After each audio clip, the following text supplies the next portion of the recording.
Hey guys, my name is Pericor and welcome back to an unexpected video. Today I'm going to talk about Astroflux and about its upcoming update apparently. So if you are just as surprised as I am, that's because the developers have decided to give the game another update. They're going to port the game to Unity and there's a lot more things coming, which is very surprising. And I want to condense all of those points into this video. It's about 4 topics in general. So for one, the general balancing update, which has been teased and talked about for many years. There is Argon going to be talked about, so the Emperors and the new endgame boss. There's going to be a talk about the new special artifacts, which only drop from bosses. And lastly, I'm going to talk about general progression balancing, so things are not as grindy anymore. I'm going to talk about first about Argon, and then I'll see what points are going to be the best next. So let's get started.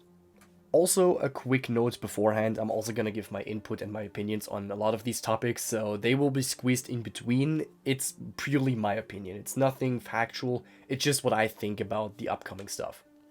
So, I was able to get a short view into Argon. Well, not exactly me being in the system, but Trav actually gave us a stream on what the Nexar Emperors are gonna look like, what the system's gonna look like, and what the general fight is going to be like.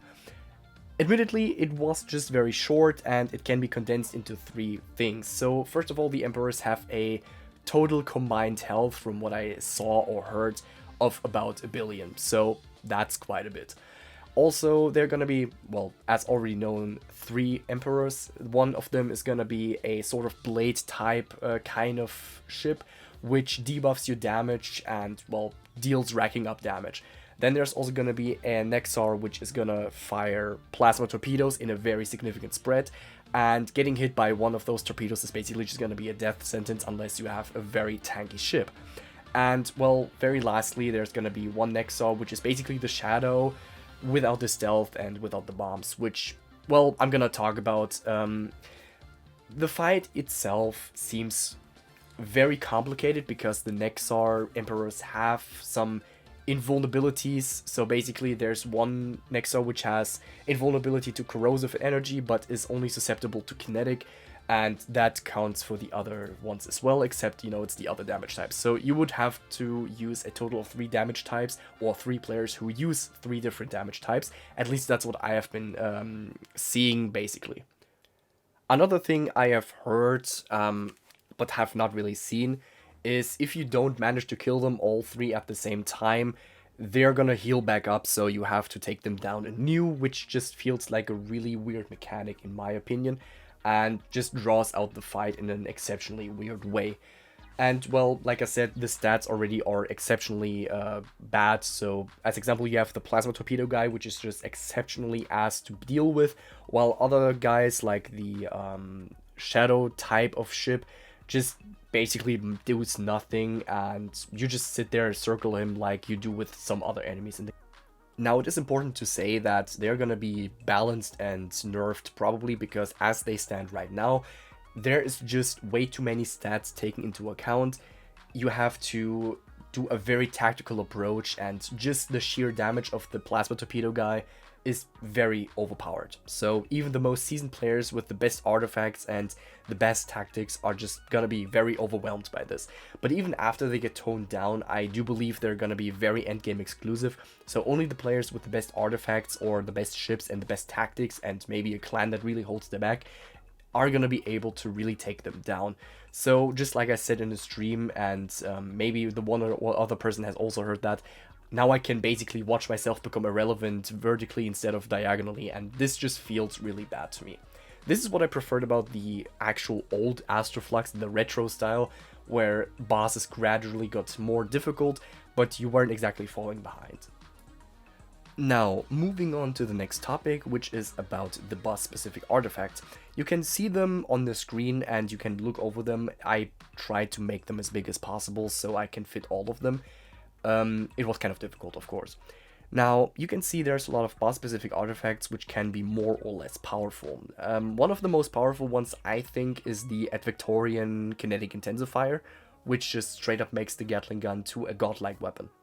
Now, of course, those are prototypes, so they are definitely going to be adjusted, and I hope they're going to be adjusted. And people have been speculating if there's going to be any specific rules with those. So, for instance, you can only equip one of them, or maybe they get a specific slot which you can fit them in, or any kind of rule that just restricts them in a way that no one can equip 5 boss-specific artifacts at the same time. Nonetheless, I do like the idea of boss-specific artifacts because this gives bosses a new and more specific meaning and gives them something to farm for.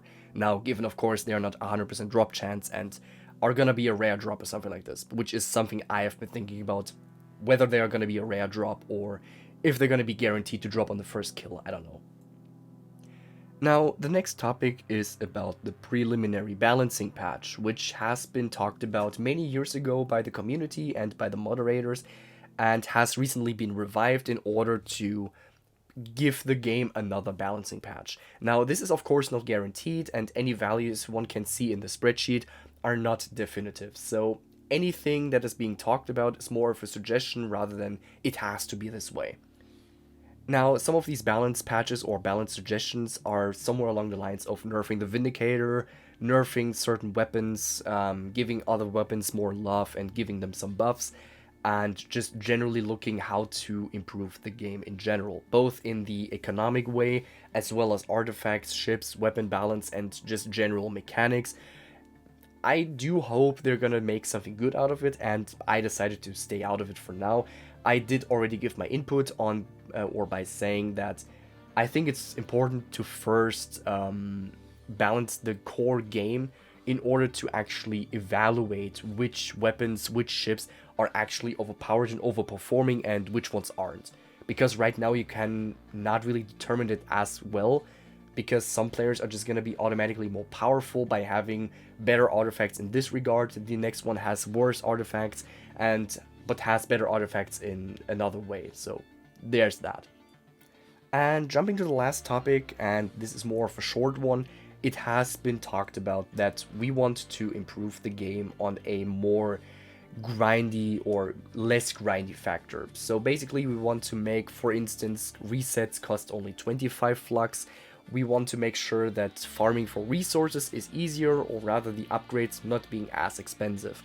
And I like this approach because especially the upgrades and things like farming for specific things is kind of tedious, and which is something that made me stop playing Astroflux actively. Because just the sheer need to actually go out of my way to kill a million blobs in order to get some decent artifacts, for me that's just kind of a bad thing. Same goes with resources, same goes with many other things. Overall, what I can say is I definitely like the fact that there's gonna be a new update for Astroflux. When this will happen and whether it will happen this year or maybe next year, I really don't know. Considering there's a port to Unity and there's gonna be a lot of things on the list for the developers to look at, I do believe it's more of a next year kind of thing. However, it is exciting to see what the developers are going to do with the game, especially in the balancing area and the update area. And I do hope we might get some sneak peeks into Olgor. I hope we're going to get more Shane missions. I hope we're going to get more ships. And most importantly, I do hope that there's going to be a better way to catch up with the end game. As right now, I don't see myself being realistically able to join the Emperor fight, to join any kind of future content, because it just takes way too much time to catch up. This is just, like I said, my opinion, and I do think I'm maybe alone with this, but like I said, I would also like to be able to just jump into the endgame train and just be able to, you know, have some impact. But we'll see how this goes. For now, I do think this is enough news. I hope you liked the video. I hope I was able to get some players' attention which aren't on Discord.